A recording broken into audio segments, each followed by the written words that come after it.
Alors nous allons vendre le contenu des entrepôts de Nimrod qui déménagent, et à cette occasion-là, les gens pourront acheter à des prix qui, j'espère, seront raisonnables, des meubles auxquels généralement ils n'ont pas accès parce que les prix sont généralement très élevés. Elle s'adresse généralement à une clientèle très prestigieuse, des gens qui ont des bateaux, des yachts, une clientèle étrangère d'Extrême-Orient ou du Moyen-Orient. Il y a énormément de meubles d'art déco, il y a aussi pas mal de meubles de réédition, tirés à assez peu d'exemplaires, 8 exemplaires en général. En tout cas, c'est l'occasion d'acheter des meubles qui correspondent à ce que pourraient être à la fin du 19e les meubles de Link ou de Bordelais. La société Nimrod réédite des meubles du prestigieux ébéniste Ruhlmann.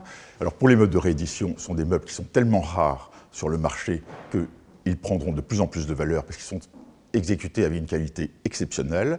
Et il y a toute une partie de meubles de création qui eux-mêmes vivront leur propre vie et qui seront probablement les antiquités de demain. Les marqueteries sont exceptionnelles, les bois sont d'une qualité formidable, des ébènes, des palissandres, des bois d'essence très rares.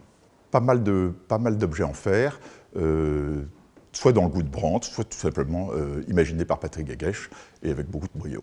Quand les gens achetaient des meubles de Bordelais ou de Link à la fin du 19e, est-ce qu'ils faisaient des opérations raisonnables? Aujourd'hui, vous voyez que ces meubles valent presque plus cher que les originaux. Je pense que c'est un très bon calcul d'acheter ce type de meubles. Il ne faut pas raisonner style ou époque, car il s'agit d'œuvres d'une qualité complètement différente. La fourchette de prix sera de l'ordre de 3 à 10 000, peut-être plus cher, 15 000, 20 000 euros pour les pièces les plus exceptionnelles.